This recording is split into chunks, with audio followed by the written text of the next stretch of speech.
अस्सलाम वालेकुम, आप देख रहे हैं टेक्निकल पीस साहब। मेरा नाम है बाबुल याशमी। आज हम बात करेंगे बिटकॉइन के बारे में, अथीरियम के बारे में, BNB कॉइन के बारे में, और साथ में हम देखेंगे आज स्टॉक एक्सचेंज को भी, S&P 500 को, और साथ में हम डॉलर का इंडेक्स भी देखेंगे। तो मतलब कि ओवरऑल मार्केट का हम एक एनालिसिस करेंगे और आपको इससे आइडिया हो जाएगा कि मार्केट बुलिश कब तक होगी और कहाँ से जाके जो है वो पुल बैक हो सकता है। उसमें हम एक वकाज़ का ने एक पोस्ट की थी अपने यूट्यूब चैनल पे, उसके बारे में भी थोड़ा सा जिक्र मैं करूँगा आपके साथ कि उसके वाले से क्या मेरा ओपिनियन है, क्या वो उन्होंने बिल्कुल ठीक बताया या जो है मेरी राय अलग है उनसे।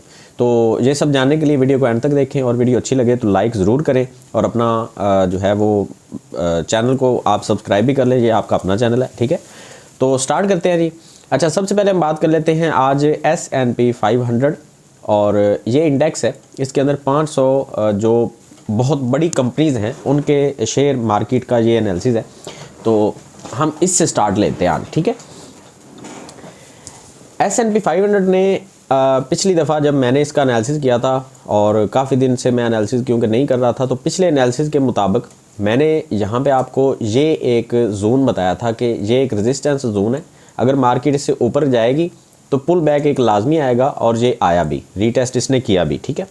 और रीटेस्ट करने के बाद मैंने कहा था कि यहाँ तक ये एक रेजिस्टेंस एरिया इसका बनता है। ये ऑल टाइम हाई है इसका 4821 के ऊपर ना, ये ऑल टाइम हाई है S&P 500 का। और हम स्टॉक एक्सचेंज के बारे में बात क्यों कर रहे हैं, क्योंकि स्टॉक एक्सचेंज अगर बुलिश होती है तो बिटकॉइन भी बुलिश होता है, और अगर स्टॉक एक्सचेंज बेरिश होती है तो बिटकॉइन भी बेरिश होता है। अच्छा, S&P 500 को यहाँ पे एक रेजिस्टेंस का सामना करना पड़ेगा, ये मैंने आपको बताया था पहले ही।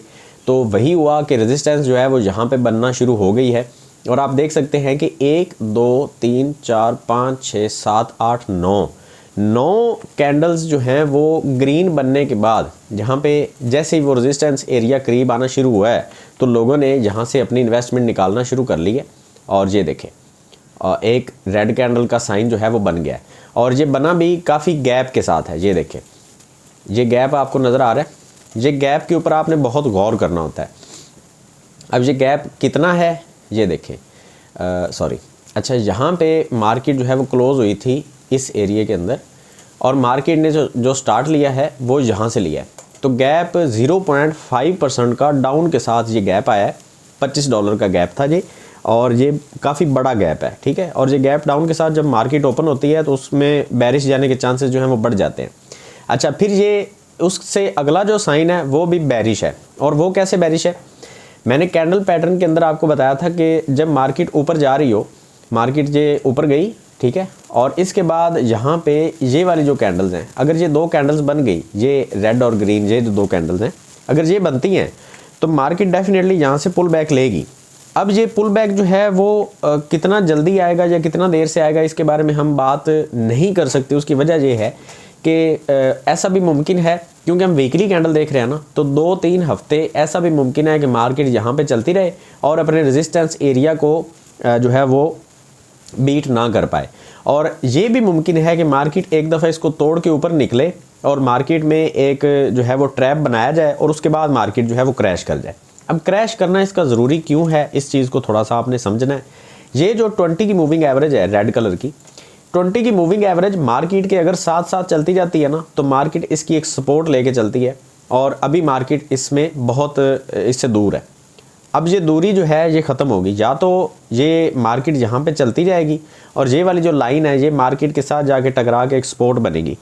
अगर ऐसा ना हुआ तो दूसरा इसका चांस ये बनेगा कि मार्केट जो है वो ये लाइन जो है ये नीचे आना शुरू हो जाएगी, और इसके साथ साथ मार्केट भी जो है वो नीचे आना शुरू हो जाएगी। तो ये दोनों सीन हो सकते हैं।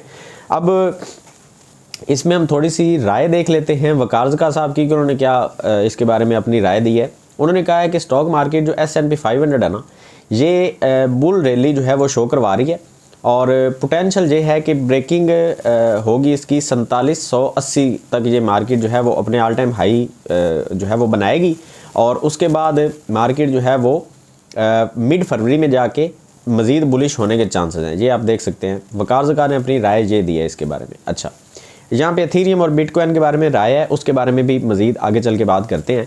अभी हम S&P 500 को अच्छे तरीके से समझ लें। अच्छा, डेली की कैंडल के ऊपर आ जाते हैं। तो डेली की कैंडल में आप देखें कि ये जो 20 की मूविंग एवरेज है वो यहाँ पे आपको इसके साथ चिमटी हुई नज़र आ रही है और मार्केट इससे एक सपोर्ट भी ले रही है। ये देखें, मार्केट बार बार इसकी एक सपोर्ट ले रही है। अब ये मूविंग एवरेज जो है ये कब तक इसका साथ देती है और कब तक इसकी सपोर्ट बनी रहेगी ये कुछ नहीं कहा जा सकता। अगर तो ये ऑल टाइम हाई से जाके मार्केट जो है वो टकरा के जैसे ही वापस ये इसको अगर बीट नहीं कर पाती तो फिर क्या होगा कि मार्केट दोबारा से वापस आएगी और सपोर्ट बनेगी जाके 4400 के ऊपर और बिटकॉइन भी नीचे आ जाएगा। फिर ये एक दफ़ा तो ये ज़रूर होगा, क्योंकि यहाँ पर आप देख सकते हैं पिछली दफ़ा ये जो सपोर्ट बनी है ना, ये बहुत तगड़ी सपोर्ट थी और इस तरह की सपोर्ट अभी ये वाली है। ये तकरीबन 4500 से लेके ये 4400 तक ये जो एक सपोर्ट है ना, ये वाली ये एक जोन है और इसमें ये 200 की और 100 की जो मूविंग एवरेज है ये एक सपोर्ट के तौर पे यूज़ हो सकती हैं अगर मार्केट यहाँ तक आती है, और उसके बाद फिर ऊपर जाने के चांसेस हैं। यहाँ से मुझे नहीं लगता कि मार्केट ऊपर जाएगी, ये मेरा अपना ओपिनियन है, ये गलत भी हो सकता है सही भी हो सकता है। तो इसमें फाइनल में आपको बता देता हूँ इसमें कि S&P 500 जो है वो मुझे यहाँ से लग रहा है कि बेरिश होगा। वकार ज़का साहब की राय ये है कि यहाँ से बुलिश होगा मिड फरवरी तक, लेकिन मुझे लगता है कि यहाँ से बेरिश होने के चांसेस जो हैं वो ज़्यादा हैं और 100 की और 200 की मूविंग एवरेज से सपोर्ट लेने के चांसेस जो हैं वो बढ़ गए हैं यहाँ पे। अच्छा, इसके बाद हम चलते हैं जी BTC की तरफ और बिटकॉइन के चार्ट की तरफ हम चलते हैं। तो यहाँ पे मैंने पिछली दफ़ा भी आपको जो एनालिसिस दिया है उसमें मैंने बताया था कि बिटकॉइन, मुझे लग रहा है कि यहाँ पे बिटकॉइन जो है वो थोड़ा सा बेरिश होने के चांसेस हैं और अपने ऑल टाइम हाई तक बिटकॉइन जो है वो बड़ी मुश्किल से जाएगा, अदरवाइज़ नीचे ही आएगा। ज़्यादातर जो चांसेस हैं वो नीचे आने के, और उसका एक जो साइन है वो बन भी चुका है। यहाँ पे आप देख सकते हैं ये जो 20 की मूविंग एवरेज है वो यहाँ पे एक बहुत बड़ा पुल बैक जो है वो शो करवा रही है 20 की मूविंग एवरेज। ठीक है, अभी भी 50 की मूविंग एवरेज ने एक सपोर्ट बरकरार रखी हुई है, लेकिन ये ज़्यादा देर तक ये टिकेगी नहीं, क्योंकि आप देख सकते हैं मार्केट एक दफ़ा नीचे क्लोज हुई है, उसके बाद ऊपर गई है और फिर एक रेड कैंडल जो है वो आज बन चुकी है। अगेन जो है वो 100 की मूविंग एवरेज में एक अच्छी सपोर्ट यहाँ पे बन सकती है। यहाँ पे आप एक एंट्री ले सकते हैं 39,742 के ऊपर आप एक एंट्री ले सकते हैं और आपका जो एग्जिट टारगेट होगा वो आपका 50 की मूविंग एवरेज की एक रेजिस्टेंस एरिया के ऊपर होगा 42,000 के ऊपर। अगर हम यहाँ पे इसकी परसेंटेज की बात करते हैं तो अगर आप यहाँ पे 39,500 तक आप एंट्री अगर लेते हैं मिसाल के तौर पे, तो आपका जो एग्जिट टारगेट होगा वो तकरीबन कुछ 6% 7% के साथ आपका एग्जिट टारगेट बनेगा। तो ये एक अच्छा प्रॉफिट यहाँ पे बिटकॉइन के अंदर बन सकता है अगर मार्केट जो है वो हमारे अकॉर्डिंग चलती है तो।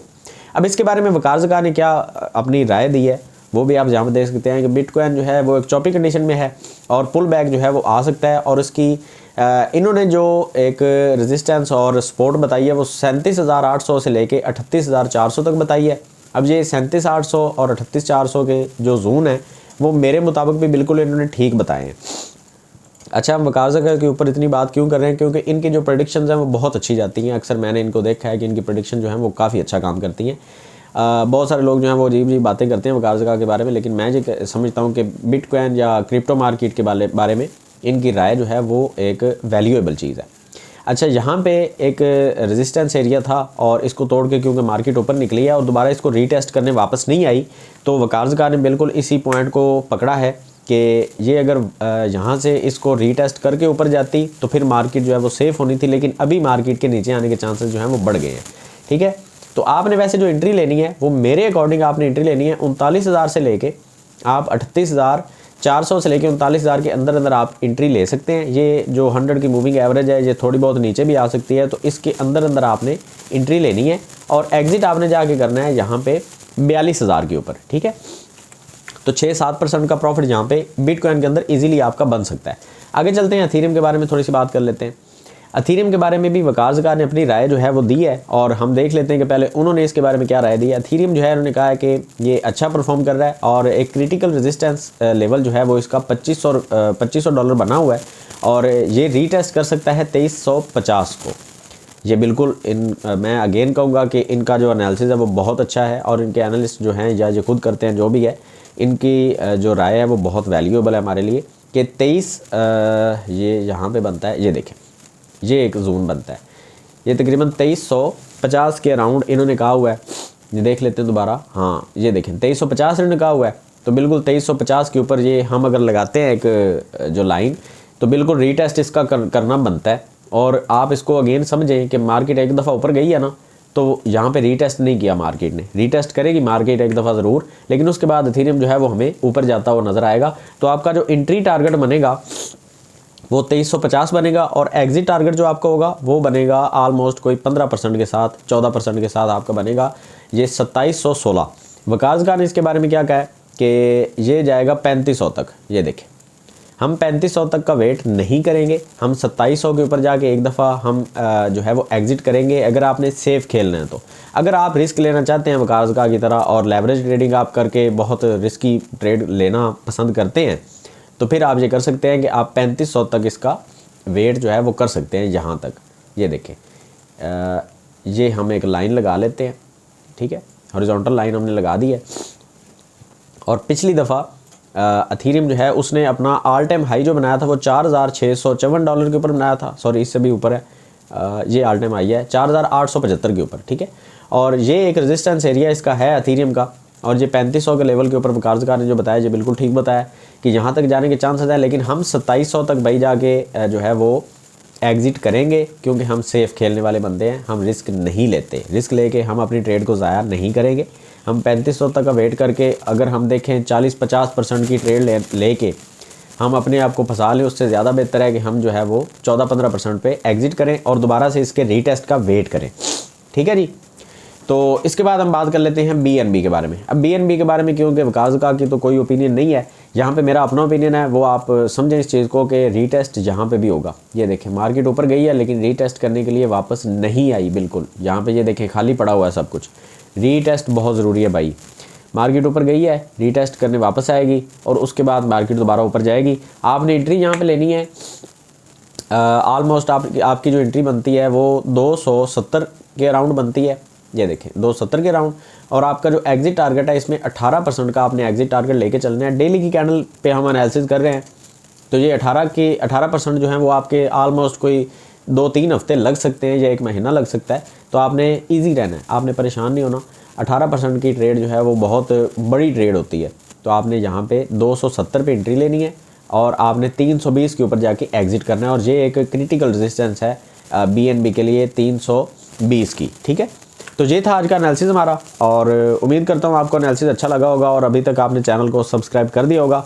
तो मिलते हैं नेक्स्ट वीडियो में। दुआ में आपने याद रखना है और अपना कीमती कोई सवाल आप कमेंट सेक्शन में ज़रूर पूछें ताकि मैं उसका जवाब दूँ आपको और हम कोई इंटरेस्टिंग सी वीडियो बना सके।